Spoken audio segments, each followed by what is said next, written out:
ఎంతో ఆశగా వేచి చూస్తున్నటువంటి ఆంధ్ర రాష్ట్ర ప్రజానీకాన్ని నారా చంద్రబాబు నాయుడు గారు అసెంబ్లీ సాక్షిగా మరొకసారి మోసం చేశారని చెప్పి సందర్భంగా మీ అందరికీ మనవి చేస్తున్నాం.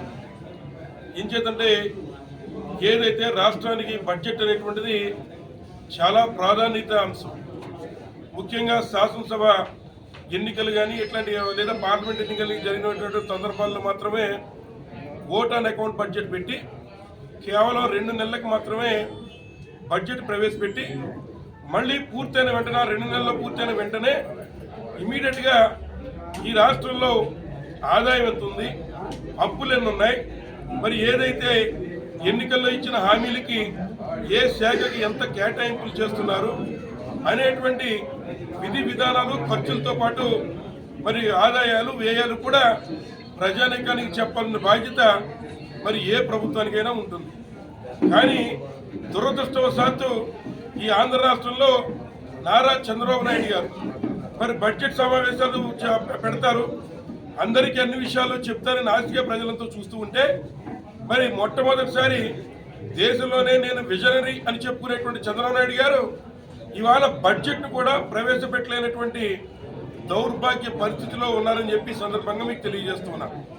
ముఖ్యంగా గతంలో ఏదైతే మరి నారా చంద్రబాబు జగన్మోహన్ రెడ్డి గారు మరి ముఖ్యమంత్రిగా నారా చంద్రబాబు నాయుడు గారు ఉండి ఆయన దిగిపోయి జగన్మోహన్ రెడ్డి గారికి అప్పచెప్పినప్పుడు ఖజానాలో ఉన్నటువంటి సొమ్ము కేవలం 100 కోట్లు మాత్రమే. అయినప్పటికీ ఎంతో శక్తి సామర్థ్యాలతో జగన్మోహన్ రెడ్డి గారు బడ్జెట్ ప్రవేశపెట్టడమే కాకుండా మరి సుమారుగా ఉన్నటువంటి 5 సంవత్సరాల పదవీ కాలంలో ఈ రాష్ట్ర ప్రజానీకానికి 2,71,000 కోట్లు డీబీటీ ద్వారా మరి ప్రజలందరికీ అందించి సమర్థవంతంగా మరి ఆయన నాయకత్వాన్ని కానీ లేదా ఒక మంచి అడ్మినిస్ట్రేటర్గా జగన్మోహన్ రెడ్డి గారు కార్యక్రమం చేశారు. కానీ ఈ రోజున 7,000 నుంచి 8,000 కోట్లు రాష్ట్ర ఖజానాలో పెట్టి మీరు ఈ ఆంధ్ర రాష్ట్ర ప్రజలకు మీరు పరిపాలన సాగించండి చంద్రబాబు నాయుడు గారు అని చెప్పిస్తే మరి ఏదైతే బడ్జెట్ ప్రవేశపెడితే ఇవాళ ఆయన ఏదైతే ఈ రాష్ట్రంలో సూపర్ 6 అని చెప్పి ప్రజల్ని మోసం చేసినటువంటి మోసపూరిత హామీల యొక్క వివరాలు చెప్పాల్సి వస్తుందనే ఉద్దేశంతో కనీసం ఈ రోజున మరి ఎక్కడ కూడా బడ్జెట్నే మరి పోస్ట్ పోన్ చేశారు నారా చంద్రబాబు నాయుడు గారు అని చెప్పి సందర్భంగా తెలియజేస్తున్నాం. ముఖ్యంగా మరి ఈ ప్రాంతంలో ఉన్నటువంటి రైతాంగం ఎవరైతే ఉన్నారో ధాన్యం బకాయిలు 7,000 కోట్లు మరి ఆల్రెడీ మరి ఖజానాలో ఉన్నప్పుడు ధాన్యం బకాయిలు కేవలం ఒక 1,000 కోట్లు రిలీజ్ చేసి చేతులు దులుపుకున్నారు. మరి మిగిలినప్పుడు మళ్ళీ వచ్చి 10వ తారీఖు వేస్తాం 11వ తారీఖు వేస్తామని చెప్పి ఇంతకాలం మరి ఇప్పటివరకు నడిస్తే మరి ఇప్పటివరకు దాని మీద సమాధానం కూడా చెప్పేటువంటి పరిస్థితి జగన్మోహన్ మరి ఉన్నటువంటి నారా చంద్రబాబు నాయుడు గారి దగ్గర లేదు. అలాగే మరి అమ్మఒడి కార్యక్రమం తల్లికి వందనం బాగానే ఉంది. మరి 84 లక్షల మంది పిల్లలు ఉన్నారు. పాపం ఎవరైతే ముద్దపై లోకేష్ గారు ఉన్నారో వారికి ఈ రాష్ట్రంలో తల్లులు ఎంతమంది ఉన్నారో తెలియట్లేదట. ఈ రాష్ట్రంలో మరి ఎంతమంది విద్యార్థులు చదువుకుంటున్నారో తెలియట్లేదట. వారికి లెక్క తెలియకపోతే ముద్దపై లోకేష్ గారికి మరి ఎంతమంది రాష్ట్రంలో తల్లులు 84 లక్షల మంది ఉన్నారు, అలాగే చదువుకునేటువంటి పిల్లలు 43 లక్షల మంది ఉన్నారు. వారి వివరాలు మేము ఇస్తాం. మీరు ఎప్పుడు అమ్మకి వందనం తల్లికి వందనం అనే కార్యక్రమం ఎప్పుడు ఇస్తారో మీరు చెప్పాలని చెప్పి సందర్భంగా కోరుతున్నాం.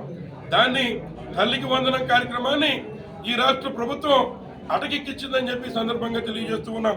మరి దాని ద్వారా గతంలో జగన్మోహన్ రెడ్డి గారు ముఖ్యమంత్రిగా ఉన్నప్పుడు అమ్మఒడి కార్యక్రమం ద్వారా మరి 26,067 కోట్లు 26,000 కోట్లు అమ్మఒడి కార్యక్రమం ద్వారా మరి సుమారు 43 లక్షల మంది తల్లులకి ఆ రోజు మేము అమ్మఒడి కార్యక్రమం ద్వారా అందజేస్తాం.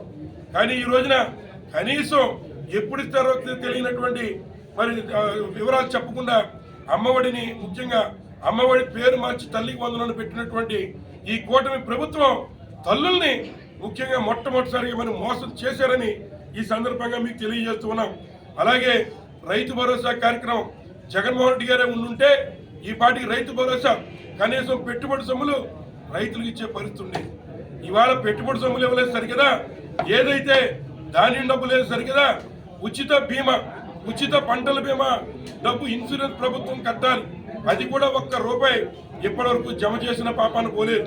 మరి అలాగే ఏదైతే మరి ఈ రాష్ట్రంలో పోలవరం మనకి ఏదైతే జీవనాడిగా ఉన్నటువంటి పోలవరం అసలు మరి ఆ రోజు 2014లో నారా చంద్రబాబు నాయుడు గారు దానికి కేవలం 20,398 కోట్లు ఇస్తే చాలు, 50,000 కోట్లు ఖర్చుంటే కేవలం 20,000 కోట్లు మాకు ఇస్తే చాలు, నేను నామినేషన్ పద్ధతుల మీద నాకు కావలసిన వారికి ఇచ్చుకుంటాననే విధంగా ఆ రోజు కేంద్రం దగ్గర 2013-14 ఎస్టిమేట్లకి డబ్బు మరి ఆయన తీసుకుని ఆ రోజు మరి పోలవరాన్ని కూడా అటకెక్కించే కార్యక్రమం నారా చంద్రబాబు నాయుడు గారు చేశారని ఈ సందర్భంగా మనం చేస్తున్నా చేసుకుని అది 2019లో 2014 ఎస్ఎస్ఆర్ రేట్లకి మరి ఆ రోజు 2019లో చంద్రబాబు నాయుడు గారు ఒప్పందం కుదుర్చుకుని వచ్చారని చెప్పి ఈ సందర్భంగా తెలియజేస్తున్నా. అప్పుడు ఈ రాష్ట్రంలో ఉన్నటువంటి అప్పుడు కూడా ఈ దేశంలో ప్రధాని మరి మోడీ గారే చెప్పారు, ఈ యొక్క పోలవరం కార్యక్రమాన్ని నారా చంద్రబాబు నాయుడు గారు ఒక ఏటీఎంలా వాడుకుంటున్నారనే మాట మరి వారే సెలవిచ్చారని చెప్పి సందర్భంగా మరి తెలియజేస్తున్నా. స్కూళ్లు తెరిచారు, రీఎంబర్స్మెంట్ ఎప్పుడు ఇస్తారని అడుగుతున్నాం. అలాగే మరి ఉద్యోగాలు లేనటువంటి నిరుద్యోగ యువత మరి నారా చంద్రబాబు నాయుడు గారు విజనరీ వస్తే మాకు 3,000 రూపాయలు ఇస్తారు నెల నెల అని చెప్పి వేచి చూస్తూ ఉన్నారు. మరి వారికి 3,000 రూపాయలు ఎప్పటి నుంచి ఇస్తారో చెప్పాలి. అలాగే మరి ఏదైతే ఈ రాష్ట్రంలో ఉన్నటువంటి బలహీన వర్గాలకు చెందిన వారందరికీ ఎవరైతే 50 సంవత్సరాల వయసు దాటినటువంటి బీసీ సోదరులందరికీ మరి పెన్షన్లు ఇస్తామని మాట ఇచ్చారు, తప్పులేదు. మీకు ప్రజలు అధికారం ఇచ్చారు, అవకాశం ఇచ్చారు, తప్పనిసరిగా మరి ఎప్పుడు ఇస్తారో మీరు కనీసం చెప్పాలి ప్రజలకి అని చెప్పి సందర్భంగా మనం చేస్తూ ఉన్నా. మరి ఈ రోజున ఇక్కడ ఉన్నటువంటి విషయాలన్నీ మహిళలకి 0 వడ్డీ కానీ లేదా ఉన్నటువంటి ఇతర అంశాలన్నీ కూడా మరి ఈరోజు మీరు ఏదైతే మాట ఇచ్చారో ఎన్నికలో దాని ప్రకారం ఎప్పుడు ఇస్తారో చెప్పమని మేము అడుగుతూ ఉంటే మరి మీరు ఈ రోజున ఈ బడ్జెట్ అంటూ ప్రవేశపెడితే సూపర్ 6 అనేటువంటి హామీని నిలబెట్టాలని వాయితీ ఉంటుంది, వాటికి కేటాయింపులు చేయాల్సి ఉంటాయనేటువంటి ఆలోచనతో కేవలం బడ్జెట్ని మీరు అటకెక్కించి ఈరోజు ప్రజల్ని మోసం చేసే కార్యక్రమం ప్రజలంతా కూడా గమనిస్తున్నారని చెప్పి ఈ సందర్భంగా మీ అందరికీ కూడా మనవి చేస్తున్నాను. మరి ఎప్పటికైనా డైవర్షన్ పాలిటిక్స్ నారా చంద్రబాబు నాయుడు గారు ఆపాలి. ఏదైతే ప్రజలకు దృష్టి మరల్చడం కోసం ఈ రాష్ట్రంలో నారా చంద్రబాబు నాయుడు గారు చేస్తున్నది బడ్జెట్ ఏమో అటకెక్కించి ఈరోజు శాంతి భద్రతకు విఘాతం కలిగిస్తూ ఎక్కడికక్కడ అవినీతి చేస్తూ కేవలం క్యారెక్టర్ అసాసినేషన్స్, వారి పిల్లలంతమంది వీరికి పిల్లలంతమంది అని చెప్పి క్యారెక్టర్ అసాసినేషన్ చేసి వారికి అనుకూలం మీడియా ద్వారా ఈరోజు ఆంధ్ర రాష్ట్ర ప్రజానీకాన్ని తప్పుదారి పట్టించే కార్యక్రమం చేస్తూ ఉన్నారు. కాబట్టి రేపు మేము ప్రెస్ మీట్ పెట్టిన తర్వాత మళ్ళీ మంత్రులు కానీ ఎమ్మెల్యేలు కానీ ఎవరైనా ఉంటే మీరు మేము అడిగినటువంటి ఈ సూపర్ 6 పథకాలు ఎప్పుడు ఇస్తారు, ఈ రాష్ట్రంలోనే దేశంలోనే ఎవరు పోస్ట్ పోన్ చేయని విధంగా బడ్జెట్ని ఎందుకు అటకెక్కించారు అనేటువంటి అంశాల మీద మీరు మాట్లాడాలని బాధ్యత మీకు ఉంటుంది తప్ప మా మీద మేము అవినీతి చేసామని ఎదురుదాడి చేస్తూ ఉన్నారు. తప్పనిసరిగా మేము ఏమైనా చేసుంటే మాకు మీ దగ్గర అభియోగాలు ఉంటే మీరు ఎంక్వైరీ చేయండి, ఎంతటి వారైనా శిక్షించే కార్యక్రమం చేయండి, మాకు అభ్యంతరం లేదు. కానీ మమ్మల్ని మాట్లాడే ముందు మీరు మమ్మల్ని ఏమైనా చేయండి, కానీ ఈ ఆంధ్ర రాష్ట్ర ప్రజానీకానికి ఇప్పుడు మేము అడిగినటువంటి అంశాల మీద రైతులకి రైతు భరోసా ఎప్పుడు ఇస్తూ ఉన్నారు, మత్స్యకారులకి మత్స్యకార భరోసా ఎప్పుడు ఇస్తూ ఉన్నారు, అలాగే ఉన్నటువంటి ఏదైతే మరి అమ్మఒడి పేరు మార్చి తల్లికి వందనం కార్యక్రమం మీరు ఎప్పటి నుంచి ఇవ్వబోతూ ఉన్నారు, నిరుద్యోగ భృతి ఎప్పటి నుంచి ఇస్తారు, 3 సిలిండర్లు ఇవ్వట్లేదు గ్యాస్ సిలిండర్లు అని చెబుతూ ఉన్నారు. మరి ఉన్నటువంటి మనోహర్ గారు దాని మీద కూడా 3 సిలిండర్లు ఉచిత గ్యాస్ సిలిండర్లు ఎప్పటి నుంచి ఇస్తారో మా మీద ఎదురుదాడి చేసే ముందు క్యాబినెట్కి వెళ్తున్న మంత్రులు ఉన్నారు, అసెంబ్లీకి వెళ్తున్నటువంటి ఎమ్మెల్యేలు ఉన్నారు. ఈ అంశాల మీద మీరు మాట్లాడి మా మీద కూడా ఏమైనా అభియోగాలు ఉంటే తప్పనిసరిగా మీకు అధికారం ఇచ్చారు కనుక మీరు వాటి మీద ఎంక్వైరీ చేసి తగిన చర్యలు తీసుకోవడం మీకు అభ్యంతరం లేదు. కాబట్టి వీటికి సమాధానం చెప్పలేక ఈరోజు ఉన్నటువంటి వైఎస్ఆర్ కాంగ్రెస్ పార్టీ వ్యక్తుల మీద దాడులు చేసే కార్యక్రమం కానీ లేదా వారిని హింసించి భయపెట్టాలంటే ఆలోచన మీరు చేస్తున్నారు. మరి అలాగే ఇసుక మీద ఏదైతే ఉందో 80 లక్షల క్యూబిక్ మీటర్లు ఉంటే ఇప్పటికే 40 లక్షలు మరి దాన్ని ఆర్థిక పోరం చేశారు, దాన్ని మింగేశారు. మరి వీటి విషయాల మీద కూడా ఇక్కడి నుంచి మీకు ఇది థియరీ క్లాస్గా చెప్తున్నా. ప్రాక్టికల్గా రావులపాలెం కొత్తపేట నియోజకవర్గంలో మరి ఉన్నటువంటి ఆ స్టాక్ దగ్గర కూడా వెళ్ళి అక్కడ కూడా మీకు మిగిలిన విషయాలు అక్కడే మీకు చెప్పేటువంటి కార్యక్రమం చేస్తామని సందర్భంగా తెలియజేస్తూ మరి వైఎస్ఆర్సీపీ శ్రేణికే కాదు రాష్ట్ర ప్రజానీకానికి చంద్రబాబు నాయుడు గారు ఒక విజనరీ అని చెప్పుకునేటువంటి నారా చంద్రబాబు నాయుడు గారు ఈ రాష్ట్రంలో నాకంటే తెలియనటువంటి వారు లేరని చెప్పుకునేటువంటి ఆయన నేను సంపద సృష్టిస్తానని చెప్పేటువంటి వాడు ఇవాళ కనీసం బడ్జెట్ని ఎందుకు ప్రవేశపెట్టలేకపోతున్నావు?